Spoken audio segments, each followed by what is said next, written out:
Hello guys, meron ako nakita guys dito sa gilid. Si Kuya nandun sa gilid. Ayan, meron akong kunting pagkain dito. Ayan.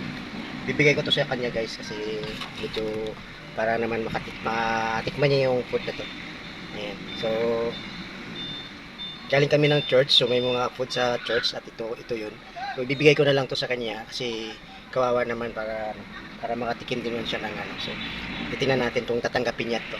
So, kahit ganito lang to guys, pero malaking tulong na to para sa kanya, para makakain siya. Ayan, tingnan natin kung ano bibigay niya, kung kakainin niya.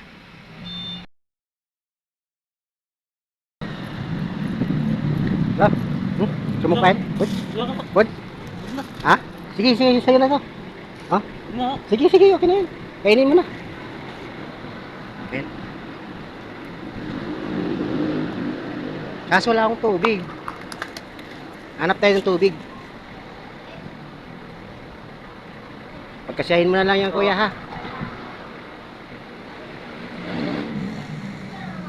Hanap tayo ng tubig kuya para ano. Taga saan ka po? Dito. Dito ka lang? Dito ka lang natutulog? Oh. Ano talaga? Paano pag nag-ulan? Isilong ka na lang no? Dito kuha kita ng tubig kuya. Saan mo ang tubig? Sa lagayan? Alin?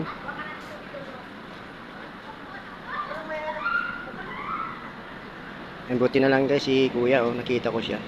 Ayan, so sana nakatulong to sa kanya. Ayan. Wala kang bahay kuya, inuuwian. Ha? Wala kang bahay na inuuwian. Sira na oh. Ah, sira na? Pamilya mo? May asawa ka? May anak? Ah, nandito din? Kasama mo rin? Talaga? Ano mo to para mamaya. Para Ay, mamaya. ito pa, meron pa kuya oh. Meron pa ito mamaya Para kuya. Sige, kainin mo na kuya kasi nakakain na rin kami kahit paano may bahagi namin yung ano, pagkain naman sa ano, para sa iyo. Sige kuya, thank you ha. Kainin mo yan ha. Oh, para ano, papadalan kita ng tubig maya-maya ha. Sige, sige, salamat po. Ingat po kayo lagi. Ayan guys, buti na lang hindi niya tinanggihan yung alok ko sa kanya yung pagkain kahit maliit lang yun, konti lang yun. Pero sige, feeling ko naman na masaya siya sa tinanggap niya yung pagkain. So kahit pa paano nakakatulong ako na mabusog si kuya na nakikita ko sa kanya kanina parang umiiyak siya, humagulol siya. Hindi ko lang alam kung ano yung pinanggalingan niya. So malapit lang to sa church namin, nakita ko siya at sobra-sobra naman yung pagkain.